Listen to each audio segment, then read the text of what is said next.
Mathieu Cortési, je suis formateur et accompagnateur en intelligence artificielle et ChatGPT en particulier, notamment pour les entreprises.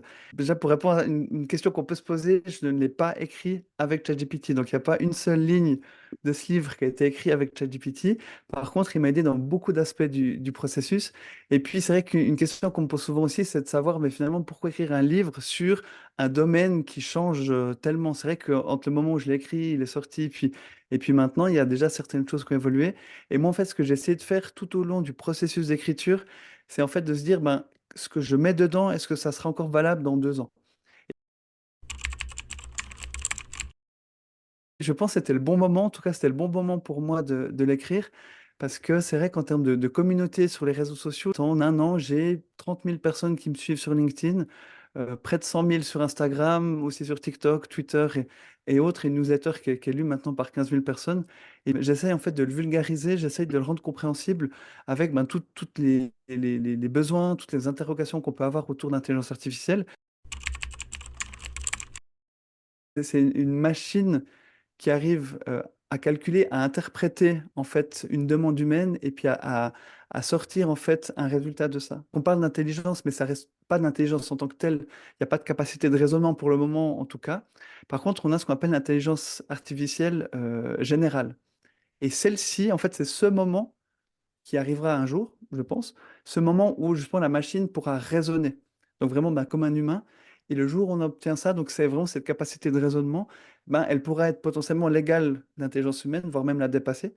Et c'est ce moment-là qui est intéressant. Donc là, on est plus dans le côté science-fiction.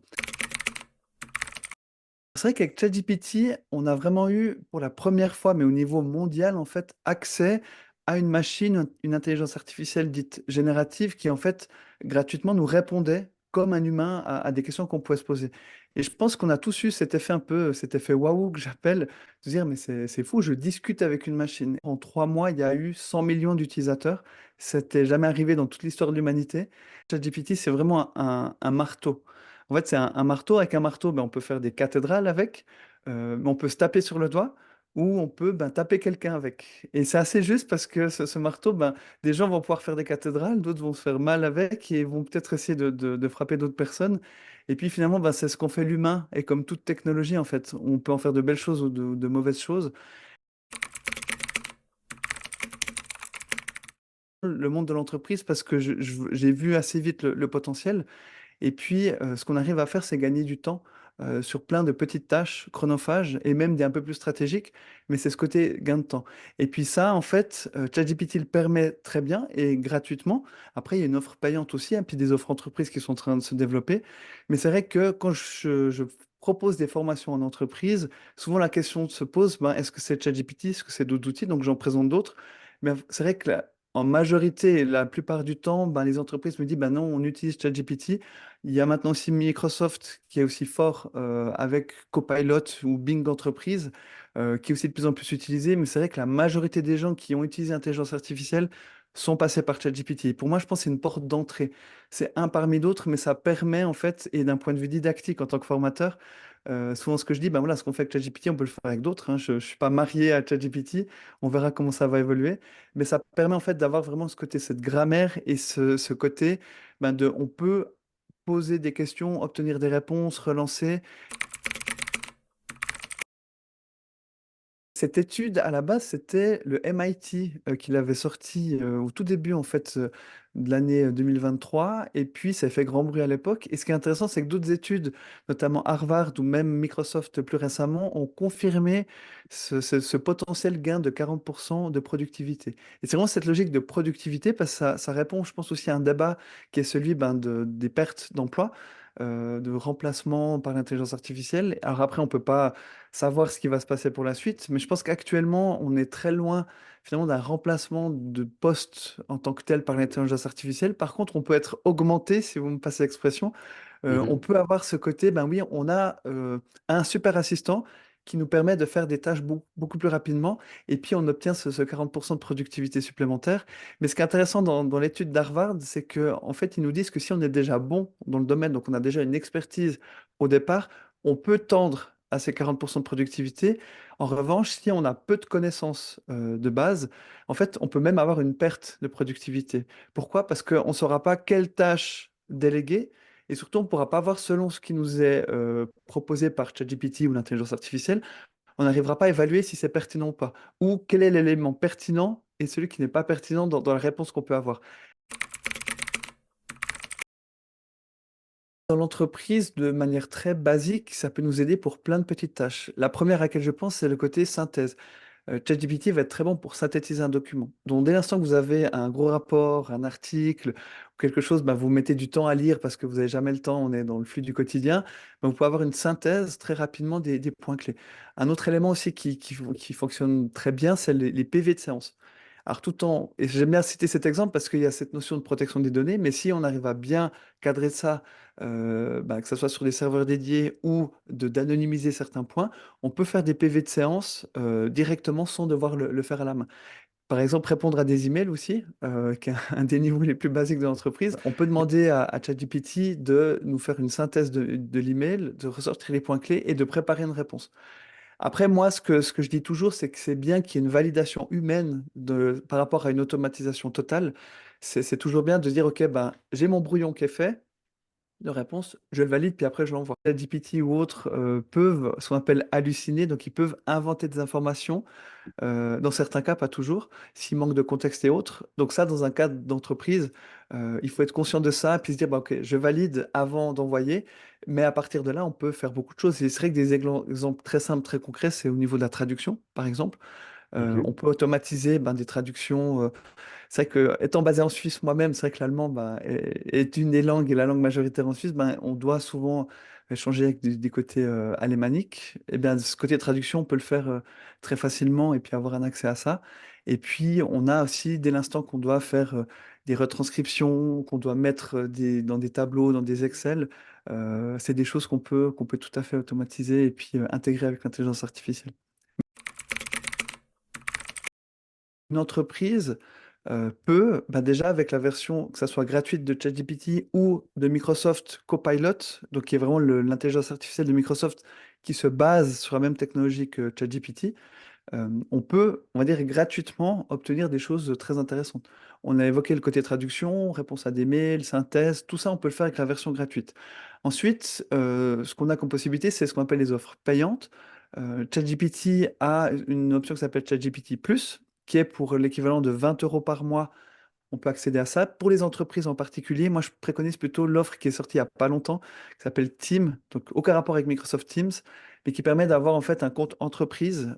Et ça, c'est bien pour pas Mhm. mal de PME ou d'organisations de plus petite taille, qui ont en fait une sécurité des données un peu plus accrue et qui peuvent partager entre les membres, les différents membres de l'équipe, que ça soit ben, des informations, des prompts et ce genre de choses.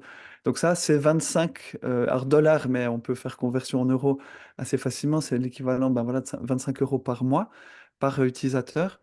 Et puis, on a après l'environnement Microsoft, qui lui, on l'a vu, ben, gratuit aussi avec Copilot. Et on a la possibilité d'avoir une version payante aussi de ça. On peut accéder à plusieurs choses, et notamment l'intégration de l'intelligence artificielle dans Word, dans Excel, dans PowerPoint, Mhm. dans Outlook et toute la logique Teams. Donc c'est un coût aussi, c'est 30 dollars par utilisateur par mois, mais c'est la promesse de se dire, ben, on a une intégration directe dans la suite Office de Microsoft. Mhm. Et ça, je le vois aussi, il y a vraiment un peu ces deux écoles maintenant, des entreprises qui vont plutôt ChatGPT, d'autres plutôt Microsoft parce qu'il y a ce côté facilité. Et puis, on est un peu à ce carrefour-là en ce moment, un peu, je vois les différentes entreprises qui se positionnent là-dessus. Mais ce coût, ça reste un coût quand même, on le voit, hein, c'est entre 20 et 30 euros par employé, par collaboratrice, collaborateur. Donc, suivant la taille aussi, les budgets, ça peut vite monter, même si ça reste, je pense, quand même assez abordable. Mhm. Mais c'est vrai qu'en tout cas, mon conseil, c'est de passer à ces offres payantes une fois qu'on a une maturité, alors sans vouloir être expert, mais qu'on a une maturité d'entreprise, de se dire, ben voilà, on sait un petit peu ce qu'on veut déléguer, on voit dans quoi on peut intégrer, nos employés sont formés, et à partir de là, c'est intéressant de prendre des offres payantes.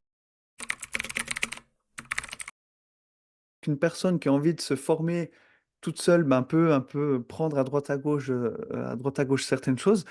Il peut avoir un dirigeant, une dirigeante ben, qui croit à fond.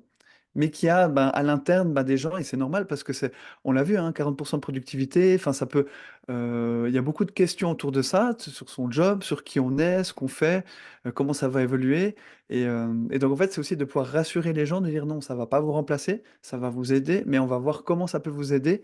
Et dans ce genre de situation, ben, c'est intéressant de faire appel à une personne ben voilà, experte dans le domaine et puis qui peut apporter ça, en tout cas dans un premier temps.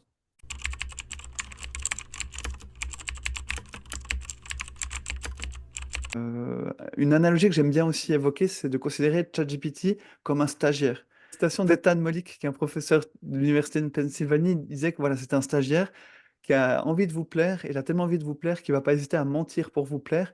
Et puis ça évoque le côté ben, justement hallucination, donc il n'y a pas un vrai mensonge, mais il y a un côté, cette peur du vide la machine qui dit typiquement, si vous demandez, on parlait d'un email, de rédige-moi un email pour répondre à telle personne. Et puis, dans cet email, typiquement, je sais pas, c'est une prise de rendez-vous. Et puis, nous, on donne aucune information sur la date du rendez-vous. Eh bien, en fait, ChatGPT va se dire, ah mince, ça serait bien qu'il y ait une date. J'en ai pas. Ben, il va en inventer une. C'est une méthode que j'ai développée, mais qui fonctionne bien. C'est la méthode qu'on appelle ACTIF, pour l'acronyme justement de action. Donc, c'est vraiment bah, la tâche qu'on demande à ChatGPT. Le côté contexte, comme j'ai évoqué, de dire des éléments de contexte, quel est le public cible, donner des exemples, de dire dans quel contexte on est, d'entreprise ou personnel. Le côté T pour tonalité. Donc là, c'est vraiment le style, parce qu'on peut lui demander d'écrire dans un certain style.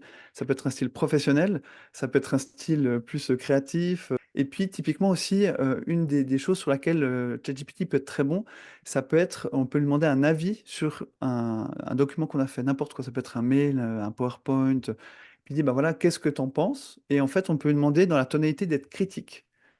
Ensuite, le I, il y a l'identité, le rôle. Ça, c'est aussi, en termes d'astuces, dans les prompts, de donner un rôle à ChatGPT, typiquement de dire bah, tu es un expert, on dit bah, agis comme un expert, je sais pas, un document marketing, agis comme un expert marketing. Ou bien on doit faire, on parlait de, je sais pas moi, des questions d'entretien, on vous dit bah, agis, tu es un responsable RH.